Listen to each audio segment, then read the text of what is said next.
আপনারা হয়তো কভার দেখে বুঝে গেছেন যে আমরা কাকে নিয়ে কথা বলে যাচ্ছি। হ্যাঁ, আমরা আজকে সালমান খানকে নিয়ে কথা বলে যাচ্ছি, যিনি পুরা ওয়ার্ল্ডের টপ। তার কথা শুনলে এমন কেউ নাই যে চেনে না তাকে। এমন ছোট থেকে একবারে বড় পর্যন্ত তাকে কিন্তু সবাই চেনে। সুপারস্টার সালমান খান যদি বাংলাদেশে সিনেমা করে তাহলে ব্যাপারটা কেমন হবে?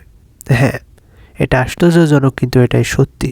তার নতুন সিনেমার কাজ কিন্তু বাংলাদেশে শুরু হবে। তিনি আর কিন্তু এমন কেউ না, পুরো মিডিয়ার জগতের টপ। তিনি কিন্তু এখন সিনেমা খুব কম করে, বছরে একটা নিয়ে আসে, আর একটাই কিন্তু একবারে ধামাকা। এক বছরের মধ্যে একটাই কিন্তু হিট হয়ে যায়। সালমান খানের কিন্তু আমি অনেক বড় ভক্ত। তার প্রত্যেকটা সিনেমা কিন্তু আমি দেখেছি। তার স্টাইল, তার চলাফেরা, তার অ্যাটিটিউড আমাকে অনেক ভালো লাগে। সালমান খান হচ্ছে একটা বেস্ট, সব দিক দিয়ে পারফেক্ট ম্যান আমার কাছে মনে হয়। আর সেই সালমান খান যদি বাংলাদেশে ছবি করে, আপনি ভাবতে পারছেন ছবিটা কেমন হিট হবে? ছবিটা অবশ্যই সুন্দর হবে।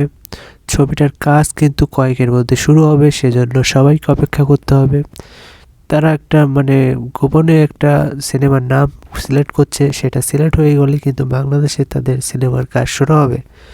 পুরোপুরি বাংলাদেশ নিয়ে একটা, বাংলাদেশ, ইন্ডিয়া এবং পাকিস্তান নিয়ে তারা একটা খুবই একটা ভয়াবহ সিনেমা তৈরি করবে।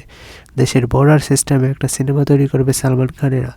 সেজন্য তাদের গোপনে অনেক প্ল্যান চলছে, সেজন্য অপেক্ষা করতে হবে। আপনারা কিন্তু অবশ্যই দেখতে পাবেন।